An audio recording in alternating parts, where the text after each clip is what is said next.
Hello friends, मैं मनीष आपके अपने यूट्यूब चैनल मैथ कार्डर खत्म पर। आज के सेशन में हम लोग रेलगाड़ी से संबंधित प्रश्नों को हल करेंगे। जो भी आज के सेशन के कॉन्सेप्ट हैं वो आपने इससे पहले के सेशन में कंप्लीट कर लिए हैं। तो अगर आप लोग आज के सेशन पर नए हैं तो डिस्क्रिप्शन में सेशन 1, सेशन 2 और सेशन 3 जो इसके करा दिए हैं उनका लिंक डिस्क्रिप्शन में दिया है। पहले आप उन सेशन को कंप्लीट कर लीजिए। तो आज का सेशन आपके लिए बहुत ईजी होने वाला है। सबसे पहले आज के सेशन का पहला क्वेश्चन देखते हैं। देखिए, इससे पहले जो आपने कॉन्सेप्ट पढ़ रखा था, चाल बराबर, दूरी बराबर, समय बराबर, सब कुछ कॉन्सेप्ट बिल्कुल वही होता है। इस टाइप के जब भी रेलगाड़ी से संबंधित आप प्रश्न हल करते हैं तो आपको सिर्फ गिने हुए 2-3 फार्मूले याद रखने की जरूरत है। उससे ज्यादा कुछ भी याद रखने की जरूरत नहीं है। भाई, चाल बराबर क्या होता है ये आपको पता होना चाहिए। चाल किलोमीटर से, अगर किलोमीटर प्रति घंटे में दे रखी तो मीटर प्रति सेकंड में कैसे बदलेंगे, मीटर प्रति सेकंड में दे रखी तो किलोमीटर प्रति घंटे में चेंज कैसे करेंगे। अगर रेलगाड़ियां या दो व्यक्ति या दो बस या दो कारें कभी एक ही दिशा में जा रही हैं तो उनकी चाल घट जाती है, विपरीत दिशा में जा रही हैं तो उनकी चाल जुड़ जाती है। बस इतने सी तो गिने हुए कॉन्सेप्ट हैं, वही आपको सिर्फ याद रखना है। उसके अलावा कुछ भी नया आपको याद रखने की जरूरत नहीं है। पहले क्वेश्चन में देखिए, जिसमें लिखा है दो समान लंबाई की रेलगाड़ी समांतर पटरियों पर 65 और 85 की गति से विपरीत दिशा में चल रही है। जब भी कहीं पर आपका ये लिखा हुआ हो कि ट्रेन विपरीत दिशा में चल रही है, देखिए ये मान लीजिए पहली ट्रेन है और ये मान लीजिए दूसरी ट्रेन है। पहली ट्रेन कितने की स्पीड से चल रही है? 65 की स्पीड से चल रही है। और दूसरी ट्रेन कितने की स्पीड से चल रही है? 85 किलोमीटर प्रति घंटे की स्पीड से विपरीत दिशा में चल रही है। कभी भी अगर दिशा विपरीत हो तो आप अच्छे से याद कर लीजिए, जो सापेक्ष चाल मानेंगे आप वो दोनों के जोड़ के बराबर होगी। ये हमेशा आपको याद रखना है। अगर यही दोनों ट्रेन एक ही दिशा में चलती तो इसकी जो सापेक्ष चाल होती वो दोनों के अंतर के बराबर होती। विपरीत दिशा में चल रही, इसीलिए इनकी चाल जो होगी वो दोनों के योगफल के बराबर होगी। 65 प्लस 85 अगर आप जोड़ देंगे तो ये आपका बन जाएगा 150 किलोमीटर प्रति घंटा। अब आपको यहाँ पे चाल हो सकता है किलोमीटर प्रति घंटे में जरूरत ना पड़े, मीटर प्रति सेकंड में जरूरत पड़े, क्योंकि हमसे लंबाई पूछी गई है वो भी मीटर में और समय दे रखा है सेकंड में। अगर इसी चाल को आप मीटर प्रति सेकंड में चेंज कर रहे हैं तो आपको अच्छे से पता होना चाहिए 5/18 से आप चाहे अभी गुणा कीजिए चाहे बाद में गुणा कीजिए। बस इतना सा आपको कॉन्सेप्ट समझना था और इसमें कुछ भी नया नहीं है। अब देखिए, दो समान लंबाई की ट्रेन है, इसकी लंबाई और इसकी लंबाई बिल्कुल इक्वल है। तो हम मान ले रहे हैं ये वाली ट्रेन x मीटर लंबी थी और ये वाली ट्रेन भी x मीटर लंबाई की थी। आपको इससे पहले के सेशन में भी बहुत अच्छे से समझाया गया था कि जब भी कभी भी दो ट्रेन अगर एक दूसरे को पार करती हैं तो उन्हें अपनी दोनों की लंबाइयों के योगफल के बराबर दूरी तय करनी पड़ती है। अगर आप इस कॉन्सेप्ट को दोबारा समझना चाहें तो समझ लीजिए। देखिए, एक ट्रेन मान लीजिए ये है, ये पहली ट्रेन हो गई, और एक ट्रेन मान लीजिए ये है, ये दूसरी ट्रेन हो गई। अगर ये वाली ट्रेन ने इसे पार करना है तो ये अगर 10 मीटर की है मान लीजिए, तो ये 10 मीटर जब चलकर आएगी तो यहां से जब 10 मीटर चलेगी तो यहां कहीं तक आ जाएगी। अपनी दूरी तो चल ली, लेकिन इसकी दूरी को और तय करना पड़ेगा तभी तो इसे पार कर पाएगी। तो आप बहुत अच्छे से ये चीज याद कर लीजिए, कभी भी दो ट्रेन, दो बस अगर एक दूसरे को पूरी तरह से आर पार करती हैं तो उन्हें अपनी दोनों की लंबाइयों के योगफल के बराबर दूरी तय करनी पड़ती है। तो पहली ट्रेन x मीटर की है, दूसरी ट्रेन x मीटर की है। यहां पूछा जाए ये जब एक दूसरे को पार कर लेंगी तो कितनी दूरी चलनी पड़ेगी? x ये हो गया, x ये हो गया, 2x की दूरी तय करनी पड़ेगी। अपने लोग बहुत अच्छे से जानते हैं, यहाँ चाल पता है और 6 सेकंड में ये एक दूसरे को पार कर लेती हैं। तो हमें सिर्फ लंबाई बतानी है। आप इस सवाल को चाल का फार्मूला लगा दें उससे भी कर लेंगे, दूरी का लगा दें उससे भी कर लेंगे, और समय का लगा दें उससे भी आप कर सकते हैं। जिससे आपका मन हो उस फार्मूले से आप इसे कर सकते हैं। आप जानते हैं चाल बराबर क्या होता है? दूरी बटे समय। दूरी यानी डिस्टेंस और समय का मतलब टाइम। अब देखिए, चाल कितनी मानेंगे? ये आपकी चाल दे रखी है 150 किलोमीटर। प्रति घंटा। तो अगर ये किलोमीटर प्रति घंटे में इसे मीटर में चेंज करेंगे 5/18 से हमें यहाँ गुणा करनी पड़ेगी। डिस्टेंस कितनी मानेंगे, पहले की लंबाई x और दूसरे की लंबाई x, दोनों को जोड़ देंगे और टाइम हमें कितना लगा है, 6 सेकंड का टाइम लगा है। इस 6 से अगर देखिए इस 18 को काटेंगे तो ये 3 पर जाएगा, और इस 3 से अगर इस 150 को काटेंगे तो ये 5 पर यानी 50 पर जाएगा। 50 और 5 की गुणा कितनी होती है, 250, और इधर अपना बचा होगा 1x, और 1x कितना हो जाएगा, 2x। इस 2 से अगर 250 को डिवाइड करेंगे तो ये आ जाएगा अपना 125 पर। तो पहली जो ट्रेन थी या दूसरी ट्रेन वो 125 मीटर की होगी, क्योंकि दोनों ट्रेन की लंबाई बिल्कुल इक्वल थी, इसीलिए 125। तीसरा ऑप्शन बिल्कुल सही है। अगला क्वेश्चन देखिए जिसमें लिखा है 180 मीटर और 220 मीटर लंबाई की दो रेलगाड़ी। यहां पर ट्रेन की लंबाई हमें दे रखी है। पहली की स्पीड है वो 40 की स्पीड है, दूसरी की 50 की स्पीड है, विपरीत दिशा में। भाई सबसे कॉमन अगर कोई इस सवाल में जो दे रखा है वर्ड वो सिर्फ यही है, विपरीत दिशा में। यहां आप जब सापेक्ष चाल अगर निकालेंगे तो ये जो सापेक्ष चाल होती है विपरीत दिशा में, वो हमेशा दोनों के जोड़ के बराबर होती है। 40 ये हो गई और 50 ये हो गई, ये अपनी सापेक्ष चाल हो जाएगी 90 किलोमीटर प्रति घंटा। यही सवाल में अगर ये लिखा होता एक ही दिशा में जा रही है तो हमें दोनों चाल का अंतर यानी 40 में और 50 का अंतर होगा 10 का, तब सापेक्ष चाल 10 मानते, और विपरीत दिशा लिखा हुआ है इसीलिए सापेक्ष चाल दोनों के जोड़ के बराबर मानी गई है। और यहाँ जो कुल दूरी होगी, कभी भी ट्रेन अगर एक दूसरे को पार करती है तो आप अच्छे से याद कर लीजिए, उन्हें दोनों की लंबाइयों के जोड़ के बराबर दूरी तय करनी पड़ेगी। 180 पहले की लंबाई और 220 दूसरे की लंबाई, अगर इसे आप जोड़ेंगे तो 200 300 ये हो जाएगी अपनी 400 मीटर। हमें बताना है ये ट्रेन या वे ट्रेन एक दूसरे को कितने समय में पार कर लेंगी।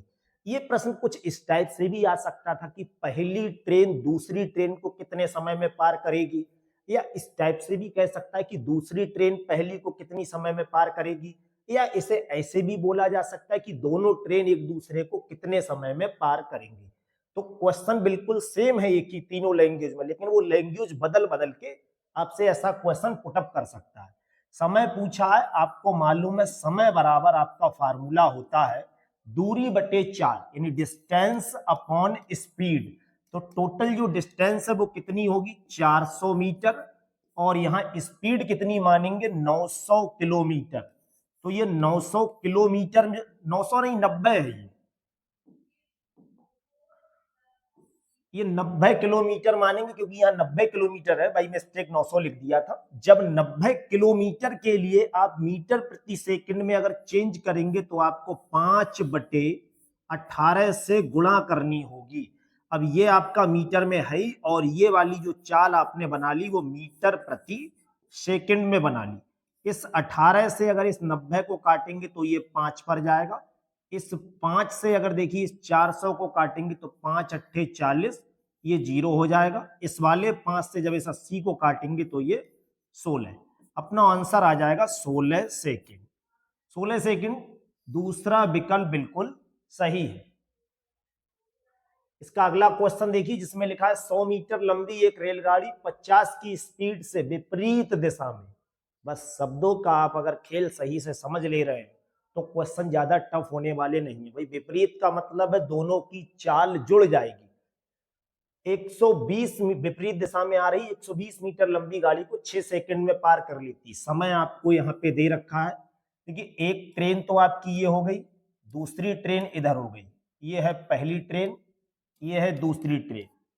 पहली ट्रेन की लंबाई जो दे रखी है वो कितनी है, 100 मीटर, और दूसरी ट्रेन की लंबाई जो है वो कितनी है, 120 मीटर। यहाँ लंबाई दोनों की हमें मालूम है। पहली वाली की चाल कितनी है, 50 किलोमीटर प्रति घंटा, और दूसरी वाली की चाल हम मान ले रहे हैं क्योंकि यही हमसे पूछा है, x किलोमीटर प्रति घंटा। अगर आपसे ये कहा जाए कि जब ये विपरीत दिशा में चल रही हैं तो इनकी सापेक्ष चाल कितनी मानेंगे, तो आप अच्छे से जानते हैं दोनों के जोड़ के बराबर होगी। चाल बराबर आप फार्मूला पहले से जानते हैं, दूरी बटे समय यानी डिस्टेंस अपॉन टाइम। चाल कितनी मानेंगे, दोनों के जोड़ के बराबर यानी 50 प्लस एक्स। भाई 50 पहले की चाल है, एक्स दूसरे की चाल है। ये किसमें चाल लिखी हुई होगी, किलोमीटर प्रति घंटे में। और दूरी कितनी मानेंगे, दोनों की लंबाइयों के जोड़ के बराबर यानी 100 प्लस 120। और टाइम कितना लग रहा है, यहां से 6 सेकेंड। ये अपना मीटर में है और ये किस में है, सेकेंड में। अगर मैं आपसे कहूं ये किलोमीटर यहां से हटाना है तो आप बहुत अच्छे से जानते हैं 50 प्लस एक्स जो लिखा है, इसमें अगर हम 5/18 से गुणा कर दें तो ये किलोमीटर ना रह के मीटर प्रति सेकंड में चेंज हो जाएगा। इधर अपना 100 और 120 कितना हो जाएगा, 220, और बटे में कितना आ जाएगा, 6। अगर देखिए इस 6 से हम इस 18 को डिवाइड करें तो ये 3 पर जाएगा। इस 5 से अगर 220 को डिवाइड करें तो ये 44 पर जाएगा। और जो नीचे 3 लिखा है अगर इसे ऊपर लाएंगे तो ये मल्टीप्लाई में आ जाएगा। यानी 50 प्लस एक्स बराबर अपनी स्टेप जो बनेगी वो 3 गुणा 44 होगी। 3 की गुणा अगर 44 से करेंगे, 3 चौक 12 और 1 13, 132 आएगा। अगर इस 50 को हम इधर ले आए तो ये माइनस का हो जाएगा, x बराबर आ जाएगा 132 माइनस 50। 132 में से अगर 50 घटा देंगे तो ये अपना आ जाएगा 82 किलोमीटर प्रति घंटा। यानी पहले की जो हमें चाल बतानी थी दूसरी गाड़ी की वो 82 किलोमीटर प्रति घंटा। दूसरा ऑप्शन बिल्कुल सही है। क्वेश्चन 4 देखिए, जिसमें लिखा है दो समान लंबाई की रेलगाड़ी समांतर पटरियों पर 46 और 36 की गति से एक ही दिशा में। इस क्वेश्चन में आपको बहुत अच्छे से ध्यान रखना है, पहली वाली ट्रेन जो है वो इस दिशा में जा रही है और दूसरी वाली ट्रेन है वो भी इसी दिशा में जा रही है। जब ट्रेन एक ही दिशा में जा रही हो तो सिर्फ उनकी जो चाल होती है उन्हें घटाकर हम सापेक्ष चाल निकालते हैं, और विपरीत दिशा में जा रही हैं तो दोनों को जोड़ देते हैं। बस इतना कॉन्सेप्ट आपको याद रखना है। पहले वाले की जो चाल है वो कितनी है, 46 किलोमीटर प्रति घंटा। दूसरे वाले की जो चाल है वो कितनी है, 36 किलोमीटर प्रति घंटा। समान लंबाई की है, ये एक दूसरे को 36 सेकंड में पार कर लेती हैं। प्रत्येक गाड़ी की लंबाई मान ले रहे हैं ये वाली गाड़ी x मीटर की होगी और मान ले रहे हैं ये गाड़ी भी x मीटर की होगी। आप कोई सा यहाँ फार्मूला लगा दीजिए, चाहे चाल का लगा दीजिए, चाहे दूरी का, चाहे समय का। देखिए एक चीज आप हमेशा याद रखिए, आपके सीखने और सिखाने वाले दोनों लोगों के अगर एक जैसी सोच होती तो आप बहुत जल्दी सीख लेंगे किसी चीज को। आपने अगर ये सीख रखा है कि इसमें सिर्फ एक ही कॉन्सेप्ट लगेगा तो आप बिल्कुल गलत सोचते हैं। ऐसा किसी भी कॉन्सेप्ट में ऐसा कहीं निर्धारित नहीं। कुछ गिने चुने कॉन्सेप्ट ऐसे होते हैं या कुछ गिने चुने क्वेश्चन ऐसे होते हैं जो सिर्फ एक ही कॉन्सेप्ट पर आधारित होते हैं। आज के इस आधुनिक युग में इतना माइंड है लोगों के पास कि वो एक ही तरीके से सवाल को करना पसंद नहीं करते हैं। तो सीधी सी बात, आप किसी भी लॉजिक को फिट करके, अब इसमें आप चाहे चाल का लगा दीजिए, चाहे दूरी का लगा दीजिए, चाहे समय का, एक क्वेश्चन सबसे आप सॉल्व कर सकते हैं। जिससे मर्जी हो आपकी उससे कर ले। तो अपने लोग मान लीजिए अगर यहाँ से चाल निकालेंगे, भाई एक चीज बहुत ध्यान से रखनी है आपको, ये एक ही दिशा में है तो अगर यहाँ से चाल निकालेंगे तो दोनों का अंतर होगा। आप अच्छे से जानते हैं चाल बराबर आप जानते हैं क्या होता है, दूरी बटे समय, ये डिस्टेंस अपॉन टाइम। तो जो चाल यहाँ लेंगे वो दोनों के अंतर के बराबर क्यों ले रहे हैं, ये चीज आप बिल्कुल अच्छे से क्लियर कीजिए। ये अंतर के बराबर इसलिए ली गई है कि दोनों चाल को घटाया इसलिए गया है कि वो एक ही दिशा में है। ये शब्द एक ऐसा है जो आपसे ये चीख चीख के कह रहा है कि भाई दोनों की चाल घटा दो, और इसी शब्द की जगह अगर यहाँ पे विपरीत लिखा हुआ होता तब भी ये कह रहा है कि भाई दोनों चाल को जोड़ दो। क्वेश्चन में कई वर्ड ऐसे होते हैं जो आपसे हाथ पकड़ कहते हैं अरे भाई ऐसा कर ले, अब नहीं कर रहे तो तुम जानो। तो एक ही दिशा, बस कॉन्सेप्ट समझ लीजिए, अगर एक ही दिशा में है तो घटा दो, विपरीत दिशा में है तो जोड़ दो। ये जो चाल है इस समय वो किसमें है, किलोमीटर प्रति घंटे में। यहाँ डिस्टेंस कितनी मानेंगे, डिस्टेंस हमेशा समान लंबाई की है तो डिस्टेंस ही तो हमसे पूछी गई है। पहले की हमने x मीटर मानी, दूसरे की x मीटर, तो ये हो जाएगी x प्लस x 2x। और टाइम दे रखा है आपको 36 सेकेंड। भाई ये मीटर में है, ये सेकंड में है। अगर मैं आपसे कहूं इसके लिए यहां पर मीटर में बना लो तो देखिए 46 में से 36 जाएगा, ये 10 बचेगा, और यहाँ 5/18 से सिर्फ इसलिए गुणा की है कि किलोमीटर हमें यहां से हटाना है। तो बस ये बता रहा है कि भाई 5/18 से गुणा कर दो, ये मीटर प्रति सेकंड में चेंज हो जाएगा। इधर 1x और 1x कितना होगा, 2x/36। इस 18 से अगर इसे डिवाइड करेंगे तो ये 2 पर जाएगा, इस 2 से ये कैंसिल, 10 और 5 की गुणा करेंगे 50, इधर बचा होगा x। x बराबर 50 मीटर। पहला ऑप्शन बिल्कुल सही है, क्योंकि दोनों ट्रेन की लंबाई बिल्कुल बराबर थी, तो चाहे पहली ट्रेन की बता दो चाहे दूसरे की, दोनों की लंबाई 50-50 मीटर की होगी। क्वेश्चन 5 देखिए, जिसमें लिखा है दो ट्रेन की चालों का अनुपात 2:5 है। ये रेशियो वाला क्वेश्चन बन गया। कुछ कुछ आपको थोड़ा सा रेशियो का मेथड लगाना होगा। तो देखिए ये रही पहली ट्रेन और ये रही अपनी दूसरी ट्रेन, या दूसरी ट्रेन ये रही। इसमें हमसे क्या कहा है, इनकी जो चाल है पहले वाले की 2 और दूसरे वाले की 5 है। फिर कहा है यदि पहली ट्रेन 5 घंटे में 350 की दूरी तय करती है। अगर मैं आपसे ही कह दूं कि भाई आप 350 किलोमीटर की दूरी 5 घंटे में तय करते तो आप किस स्पीड से चल रहे होंगे।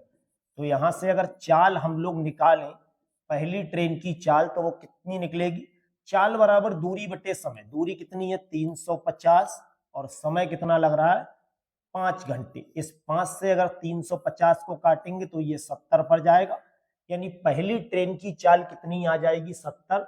जबकि यहाँ क्वेश्चन में लिखा हुआ है हमारे हिसाब से तो 2 रेशियो है, तो 2 रेशियो की वैल्यू किसके बराबर है, 70 के बराबर है। अगर यहां से 1 रेशियो की वैल्यू पूछेंगे तो ये आ जाएगी 1 रेशियो किसके बराबर होगा, 35 के बराबर। अब क्वेश्चन में हमसे पूछा है तो दूसरी ट्रेन की चाल कितनी होगी, तो दूसरी ट्रेन की चाल हमारे हिसाब से तो 5 रेशियो होनी चाहिए। तो 5 रेशियो किसके बराबर होगा, 35 में 5 से अगर गुणा करेंगे, 35 पंजे कितना होता है, 5 पंजे 25, 5 तिया 15 और 2 17, ये आ जाएगी अपनी 175। पहला ऑप्शन बिल्कुल सही है। ये रेशियो वाला क्वेश्चन था, तो यहां से रेशियो का भी लॉजिक आपको लगाना था, बस और कुछ नहीं था। क्वेश्चन 6 देखिए, जिसमें लिखा है दो ट्रेन की चाल का अनुपात। भाई पहली ट्रेन और दूसरी ट्रेन, पहली की चाल कितनी है 2 और दूसरी की चाल कितनी है 5। अब क्वेश्चन में कहा है पहली ट्रेन 5 घंटे में 350 किलोमीटर की दूरी तय करती है। तो अगर आप यहां से अपने हिसाब से पहले की चाल अगर निकालेंगे तो चाल बराबर फार्मूला आपका होता है दूरी बटे समय। 350 दूरी हो गई और समय लगा है 5 घंटे। इस 5 से अगर इसे काटेंगे तो ये 70 पर। पहले की चाल कितनी है 70, और किताब में कहा पहले की चाल कितनी है 2, तो 2 रेशियो की वैल्यू कितनी आ गई 70। अगर यहां से 1 रेशियो की वैल्यू पूछेंगे तो कितनी आ जाएगी 35। अब क्वेश्चन में देखिए क्या पूछा है हमसे, तो दोनों ट्रेन की चालों का अंतर। भाई यहाँ पहली की चाल कितनी है 2 और दूसरी की चाल कितनी है 5। तो अगर यहां से अंतर निकालेंगे तो कितने का हमें दिख रहा है 3 का। तो 1 रेशियो हमें पता है 35 का है, तो 3 रेशियो कितने हो जाएंगे 35 गुणा 3, ये होता है 105। 105 दूसरा ऑप्शन बिल्कुल सही है। क्वेश्चन 7 देखिए, जिसमें लिखा है दो ट्रेन की चाल का अनुपात 2:5 है। पहली और दूसरी, पहली का 2 है और दूसरी का 5 है। पहली की चाल अगर अपने हिसाब से निकालेंगे तो कितनी आएगी, पहली ट्रेन 5 घंटे में 250 किलोमीटर चलती है, तो चाल बराबर दूरी, दूरी हो जाएगी 250, और इसे समय कितना लग रहा है 5 घंटे। इस 5 से इसे कैलकुलेट करेंगे, ये आएगा 50 पर। पहली की चाल यहां दे रखा है 2 और क्वेश्चन में हमारे हिसाब से निकल कर आई है 50। भाई किताब कह रही है कि 2 होगा और हम कह रहे हैं 50 होगा, तो दोनों लोग सही बोल रहे हैं। ये रेशियो से निकल कर आ रही है, ये अपनी यूनिट में आ रही, तो 2 यूनिट किसके बराबर लेंगे 50 के। अगर इसे 2 से डिवाइड करेंगे तो ये आ जाएगा 25 पर। 1 रेशियो किसके बराबर होगा 25 का होगा। पूछा क्या है, तो दोनों ट्रेन की चाल का अंतर, ये पहले की चाल है ये दूसरे की चाल है, तो यहां से जो अंतर निकालेंगे वो कितने का आएगा 3 रेशियो का। एक रेशियो अगर 25 का है तो 3 रेशियो किसके होंगे? 25 गुणा 3, ये आ जाएगा अपना 75 का। तीसरा ऑप्शन बिल्कुल सही है। क्वेश्चन 8 देखिए जिसमें लिखा है एक रेलगाड़ी बिना रुके। ये इस टाइप का क्वेश्चन आपको बहुत अच्छे से याद रखना है। देखिए इससे पहले थोड़ा सा समझ लीजिए आप। मान लीजिए ये कोई जगह है आपके घर से इस कोचिंग तक की जगह, अपने स्टूडियो तक की जगह जो है दूरी, इतनी दूरी है। एक ट्रेन है, या इसे ट्रेन ना कह के आप ये कह लीजिए, यहां से यहां तक की दूरी, आप अपने घर से इस कोचिंग तक की दूरी को 80 किलोमीटर की औसत गति से चलकर आ रहे हैं। तो 80 की स्पीड से जब आप इसे चलकर आते हैं बिना रुके, कहीं पे भी आपने कोई स्टॉपेज नहीं लिया है।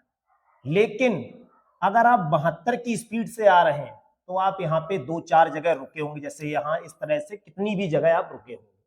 हमें सिर्फ ये बताना है कि औसतन प्रति घंटा आप कितने मिनट रुके हैं। इस क्वेश्चन में लगभग हर एग्जाम में इसने तहलका मचा रखा है, और कुछ नहीं है, इसे सिर्फ 5 सेकंड में आप कर सकते हैं। एक फार्मूला आप अच्छे से याद कर लीजिए। कभी भी अगर कोई दूरी एक गाड़ी बिना रुके चलकर जा रही है और वही गाड़ी अगर रुक रुक कर चले तो कितने मिनट रुक रही होगी, वो पूरे औसतन लगभग 1 घंटे में, हमें ये बताना है। तो औसतन प्रति घंटा अगर रुकने का समय पूछा जाए, इसका आप एक फार्मूला याद कर लीजिए। बस आज के पूरे सेशन में यही आपको याद रखना था। बस यही एक ऐसा टॉपिक था जो इससे पहले के सभी सेशन में ये नहीं हुआ। औसतन प्रति घंटा कितने मिनट रुकेगी ये हमसे पूछा जाएगा। तो इसका फार्मूला आप ये याद रख लीजिए, चालों का अंतर, और इसके नीचे हम लिखते हैं बिना रुके जो चाल है वो वाली। बस अगर आपको ये याद है तो इस क्वेश्चन को आप 5 सेकंड से ज्यादा का समय मत देना। भाई चाल का अंतर कितना है? 80 और 72 का अंतर कितना होगा? 80 और 72। और बिना रुके चाल कितनी है? 80। ये जो आंसर अपना निकल के आता है वो मिनट में ना आके घंटे में आएगा, ये आपको ध्यान रखना है। 72 में से अगर 80 में से 72 या 72 और 80 का अंतर अगर आप निकालेंगे तो 8 आएगा, ये आ जाएगा 80। इस 8 से अगर इसे कैलकुलेट करेंगे तो ये आ जाएगा 8 ढाई के 80, यानी 1/10 घंटा। ये घंटे में आंसर आता तो बिल्कुल सही था, लेकिन हमसे पूछा है औसतन कितने मिनट। तो भाई अगर 1 घंटे में 60 मिनट होते, मैं आपसे कहूं 2 घंटे में बताओ कितने मिनट होंगे, तो आप कहोगे हमें नहीं पता, 60 से गुणा कर दो, जितने भी होंगे आंसर आ जाएगा। तो अगर मैं आपसे पूछूं 1/10 घंटे में कितने मिनट होंगे, तब भी आप यही जवाब दीजिए कि हमें नहीं पता है भाई, 60 से गुणा कर दो। जैसे ही 60 से गुणा करोगे 0 से 0 चला गया, 6 मिनट अपना आंसर आ जाएगा। पहला ऑप्शन बिल्कुल सही है। बस इतना सा आपको कॉन्सेप्ट याद रखना है। क्वेश्चन 9 देखिए जिसमें लिखा है एक रेलगाड़ी बिना रुके 70 की स्पीड से चल रही है और रुकने के साथ ये 56 की स्पीड से चलती है। हमें बताना है कि रेलगाड़ी औसतन प्रति घंटा कितने मिनट रुकती है, ये बताना है प्रति मिनट। तो मिनट में बताने के लिए हम क्या करेंगे, ऊपर क्या करते हैं, दोनों चाल के लिए घटाते हैं, 70 में से 56 को घटाएंगे, और नीचे क्या लिखते हैं, बड़ी चाल या बिना रुके चाल। तो बिना रुके कितनी है? 70। ये वाली चाल नीचे लिख दी। 70 में से अगर 56 कम करेंगे ये कितना बचेगा? 14, और ये अपना आ गया 70। लेकिन ये जो आंसर निकल कर आता है वो किस में आता है? घंटे में आता है। लेकिन हमें किस में बताना होगा? ये मिनट में बताना है। तो हम यहाँ 60 से गुणा कर देंगे, इस 0 से ये कैंसिल, 7 दूनी 14 और 6 दूनी कितना होगा? 12 मिनट अपना आंसर आ जाएगा। पहला विकल्प बिल्कुल सही है। क्वेश्चन 10 देखिए जिसमें लिखा है एक रेलगाड़ी बिना रुके अगर 80 की स्पीड से चल रही है और रुकने के साथ 64 की स्पीड से चलती है तो प्रति घंटा कितने मिनट रुकी होगी। भाई ऊपर क्या लिखना है? दोनों का अंतर, और नीचे क्या लिखना है? बिना रुके चाल। ये आंसर किस में आता है? अपना घंटे में आता है। 80 में से अगर 64 कम कर देंगे तो ये बचेगा 16 और ये 80। जैसे ही इस घंटे को हम मिनट में चेंज करेंगे तो कितने से गुणा करनी पड़ेगी? 60 से। इस 0 से ये 0 कैंसिल, 8 से देखिए अगर इस 8 से हम इसे काटेंगे तो ये 2 पर, इस 2 और 6 की गुणा करेंगे, 12 मिनट अपना आंसर आ जाएगा। पहला विकल्प बिल्कुल सही है। इसका अगला क्वेश्चन देखिए, जिसमें लिखा है एक रेलगाड़ी बिना रुके कितने की स्पीड से 72 और रुकने के साथ कितने की 60। तो हमसे वही बात पूछी होगी कि ये औसतन प्रति घंटा कितने मिनट रुकती है। भाई ऊपर क्या लिखते हैं, दोनों चाल का अंतर, और नीचे क्या लिखते हैं, जो बिना रुके चाल है वो वाली।